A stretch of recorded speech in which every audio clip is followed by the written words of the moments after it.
the stickies? Who was here for the stickies? People.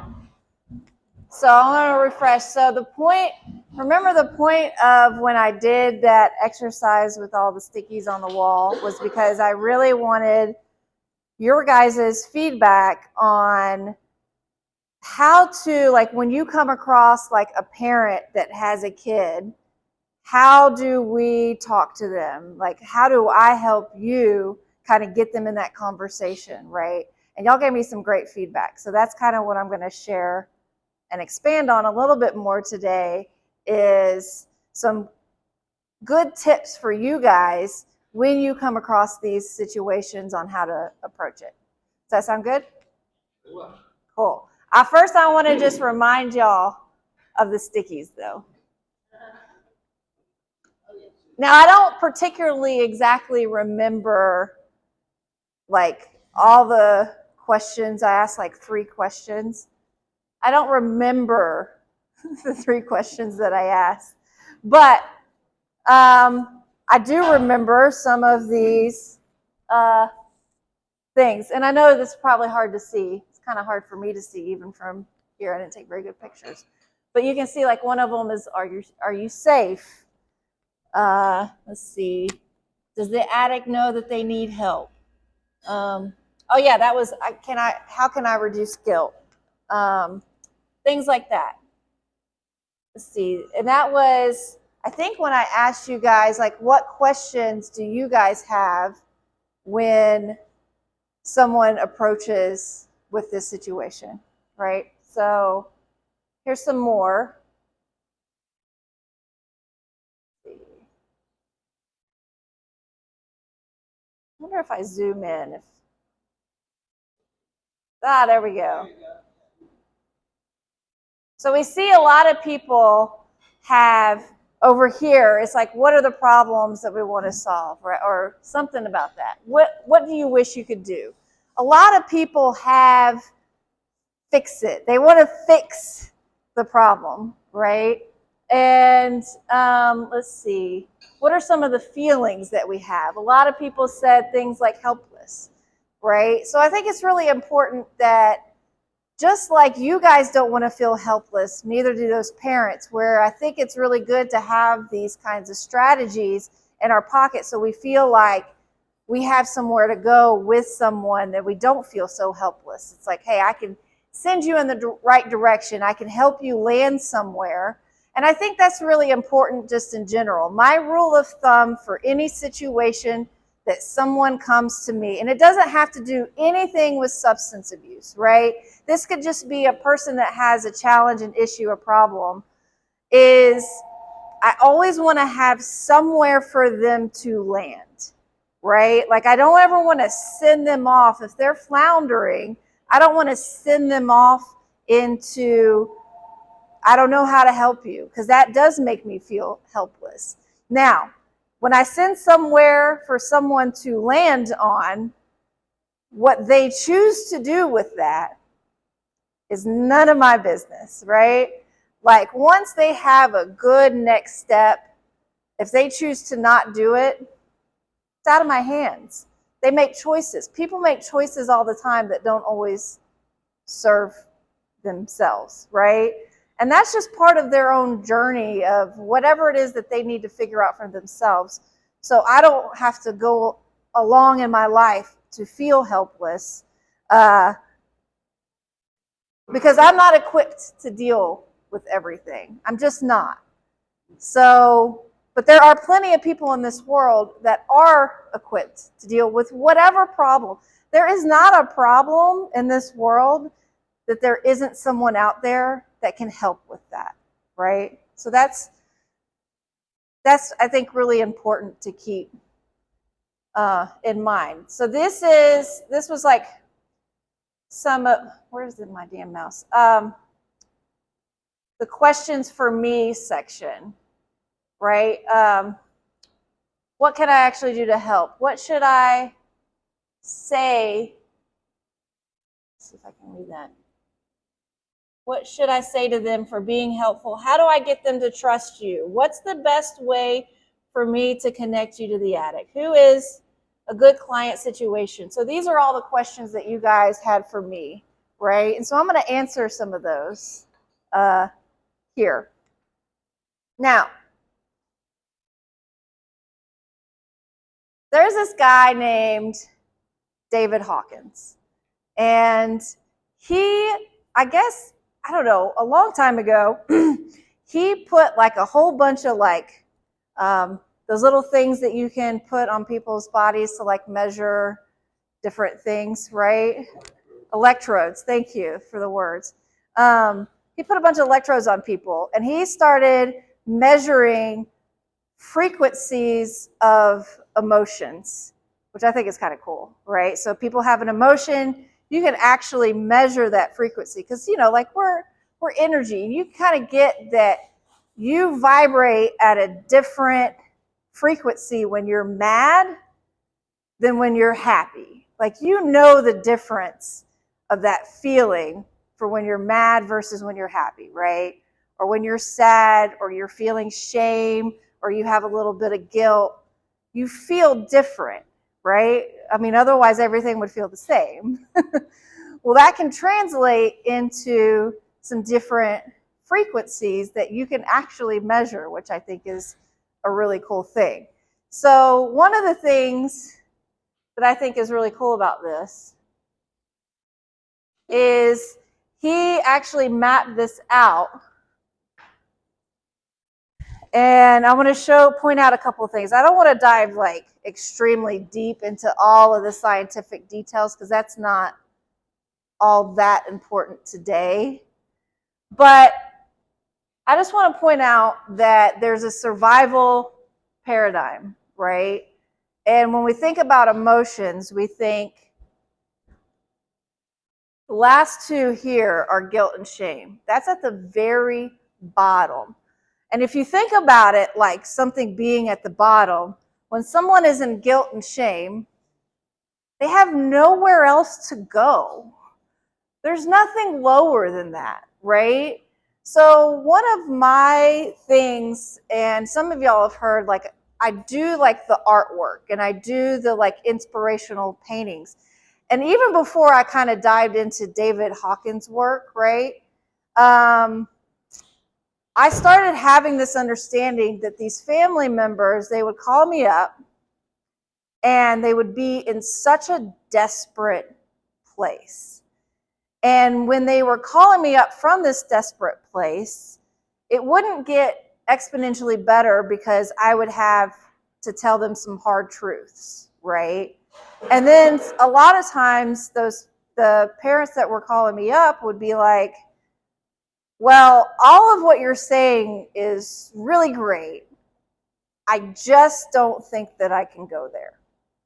Meaning they didn't have anything else to give, right? They had nowhere else to go because they didn't feel any better at the end of the call, because part of it is like I really wanted to help them like get in touch and start talking about what they wanted.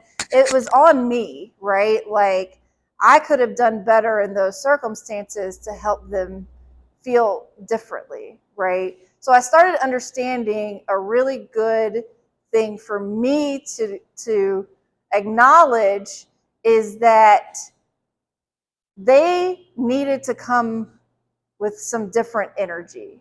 They needed to have their cups filled a little bit higher before we could even talk about what was really going on, because when they start talking about what's really going on, they're here and they have nowhere else to go. They got nothing left. They're drained. They're done, right? So that was kind of the idea behind some of the inspirational artwork, was how do I create a different conversation that's not coming into trying to speak into guilt and shame, right? Because that's a really important piece. So we start seeing how love and joy is much higher up. It sits here in this spiritual paradigm, right? Now, when people start feeling these things, the spiritual side of things, love, joy, you can even kind of, even with reason and integrity right here, even if they only go so far as to get into this space, you can actually start talking to people about what's going on in their life. If there's a little bit of a dance trying to get them from out of here. So one of the things that I really started learning to do, and this is not substance abuse. I'm giving you something that's going to help in so many other situations in your life, right? It doesn't have to be about the hard things. I mean, have you guys never felt guilt and shame? Have you ever had any shame in your life, right? I think we all can resonate, and that means that we're human, right? So every human being goes through these. I don't know about enlightenment. I'm still working on that one, but but I think we can all resonate with a lot of these things. What's interesting, I think, is that fear, because that causes me so much anxiety, right? I would think that would be like so much lower, but it's not. I mean, not that it's very high either. Anger is even higher up here, but I mean, if you think about all of what a person like the parents that I work with and stuff, this is pretty much their range: anger, fear, grief, apathy, guilt, shame, right? So probably the biggest thing that I do now when I'm talking to family members is when they come to me, I don't know if it's a culture thing. I don't have an answer for this, but I don't know if it's a culture thing. I don't know if they're just so used to only looking at the poor behaviors that their loved ones are doing, that their kids are out there, that's really what they talk about, right? And you can just tell that it's draining to them. So before we go into anything, I remind them of who their kids really are, right? How much that they love their kids. Because if I can start helping them to tap back in to love and joy, now we can start having a real conversation. So I remember, this is a kind of funny, but it just shows you how much this can really help. I had a friend call me up. She has a daughter that was, at the time, her daughter was doing all sorts of really crazy stuff. She was like smoking crack and doing heroin. Her mom was not sure if she was gonna live or die, but she calls me up, and there was a moment, and I get that this is a very serious situation, but the things, and I don't want to sound derogatory, but the things that people do when they're on crack is not based in logic. And they do a whole lot of weird shit. And so my friend calls me up and starts telling me all the weird shit that her daughter was like actively doing. And I start cracking up because I think it's funny. I know that the situation is not funny, but it kind of is. Like, I don't remember exactly like what was going on. I just remember her telling me, and I'm hysterically laughing because I know that it involved like a tent in the woods, and there were some weird things that she was bringing in, and the way it was just weird. Now, I start cracking up. She starts laughing because she starts telling me all this story, and I was like, listen, I'm really sorry. That I know that this is a terrifying situation, but you gotta own that this shit is a little funny. And she goes, I think so too. So now she's laughing a little bit, not at her daughter, but just kind of at the crazy stuff that's happening. And the important thing about that, and you have to kind of do this a little delicately, but the important thing about that was she said, this is why I called you and not someone else. Is because I didn't want to feel any worse than I already do, right? And you got me laughing in like 30 seconds. I haven't laughed in a long time. And she's sitting here cracking up. Then we were actually able to have a conversation, right? Now we can talk about some of the things that she can do, some of the strategies, some of the conversations she may need to be having with her daughter, all of the things that she wanted to do, but she's doing it from this place up here, from a spiritual place, because she had, laughing gives you so much joy. It doesn't matter what the situation is. If you're laughing, there's a lot of joy in there. And now she's coming at the situation that she's facing with her daughter from a place of joy, not from a place of guilt and shame, right? And I think that's really important to understand. The other place, because sometimes it's really hard for people to feel joy, but again, I come back to different ways of having conversations of people are so used to having and telling those parents, oh, you got to set hard boundaries. You got to turn your back. You got to do all of the hard things.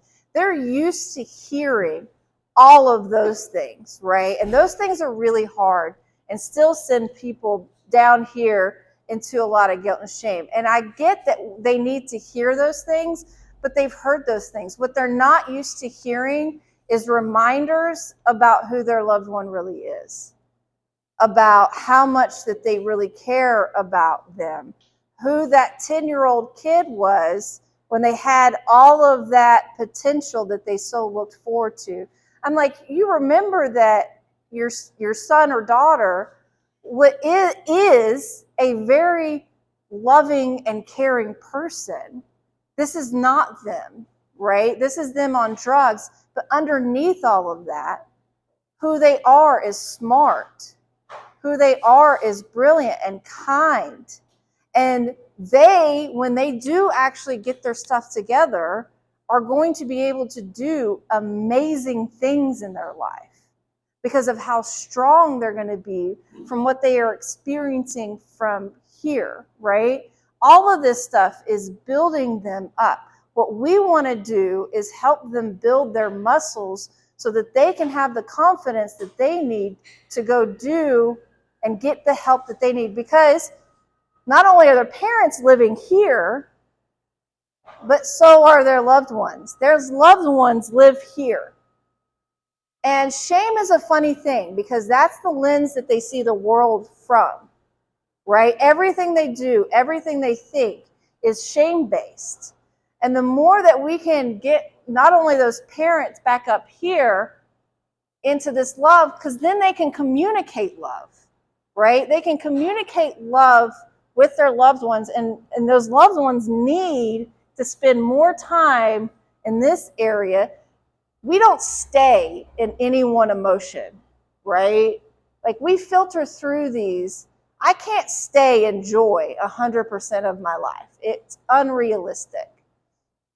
What I do want to do is pay attention and spend more time and more energy focused on bringing these into my life so that I have a higher percentage of living my life through here so I can see life through joy, see life through love, see life through reason and acceptance and willingness, right? Yes, I'm going to dabble here, but I don't live here. And I think that is a really important thing is how do we begin to make people, even if it's only 1%, start feeling more love and more joy, right? Helping those parents communicate like, hey, like I want to support you, I love you, let's figure out how to help you. Let's, when's the last time you had any fun? Helping their kids remember how to have joy, even if it's only for like 5 minutes, right? That's important because it breaks them from here and they can start seeing their life differently. And so I thought we could do, I'm not sure how much time. 10 minutes. 10 minutes, perfect. So when we start thinking about things of love and joy, I think it's really important even for you guys of like when you are feeling a little low or whatever, what are some good ideas that you guys have in your life? What brings you guys joy? Anybody? Quiet. Music. What was it? Quiet. Quiet. Gratefulness. Gratefulness. Nature. What was it? Nature. Nature. Walking in the woods. Dogs. Dogs. Right? Physical activity, like watching funny video reels. Watching funny video reels. What are some of your friends enjoy doing?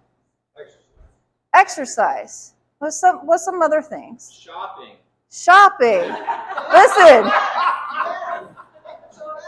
that's my big dopamine hit right now. I think I have 2 or 3 packages today on their way from Amazon. I get really excited. I was telling someone yesterday, we were talking about gambling addiction, and I'm not a gambler, right? Except it's the same kind of addiction though with shopping. It's like if I've gone too many days without having an Amazon package, I'm like, I'll just get on Amazon and be like, what do I want to come to me, right? Just so I have something to look forward to. It's kind of bad, but you know. But it's shopping for me. But like, well, you know, what are some of the other things that your friends enjoy doing? Y'all don't know your friends very well, do you? Drumming. Right. Beer. Going out. So when I hear beer, right? What I hear is someone that enjoys going out and connecting with people over something that makes them feel good. Yeah, Beer. Right. We found it. That's the ticket. Right. But my point in saying all of this is you have all of the things that you that bring you joy, right? And your friends have their things that bring them joy. So between having a loving conversation with them and then sending them out to be like, hey, when's the last time that you had joy in your life? Because this is what I ask parents all the time. I'm like, listen, you're going to have to be willing and understand that it is okay for you to feel a multitude of emotions at any one given time, right? So you can both feel sad, you can feel these things, but you can also feel other things, right? So it's like, just because you have some really hard things going on in your life doesn't mean you can't be intentional about bringing joy into your life as well. Because it's like a teeter-totter. We have to be willing to balance those things out, right? And so if we're not balancing those things out, then we're just down here. So for everything that comes, and I talk about like the exchange principle, right? For the feelings that are going out, we want to be intentional about bringing things back in, right? So if I am having a really difficult time, like even recently, I think a couple of weeks ago, and this is just for transparency's sake, I had like kind of a little bit of a meltdown about my life and laid on the couch for 3 days and didn't want to do anything. I did the things that I had to do, right? But everything else, I had a little bit of a meltdown, and I had to take a step back and go, what's missing?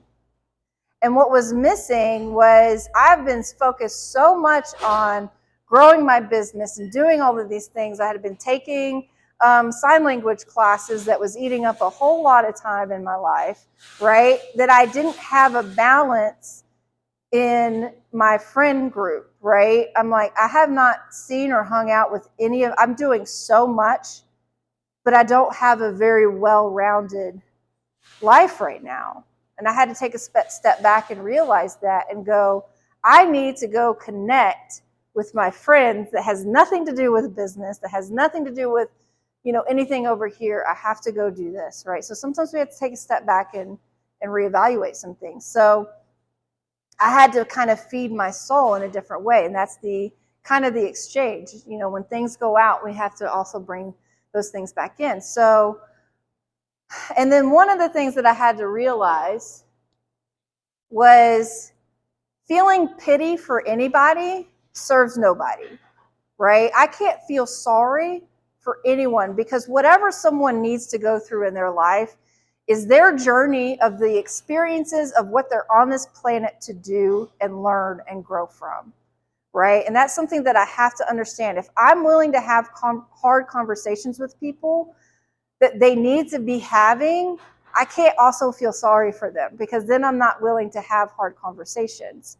So when we start feeling sorry, we start feeling pity for people, it doesn't do any good to be able to have the hard truths and the hard conversations. It's just part of their journey. Just like I had to have my journey of hardness, and I wouldn't take it back for anything, right? I needed all of those lessons in my life. I had to have them to become the person that I am today. And if I do say so myself, I am freaking awesome.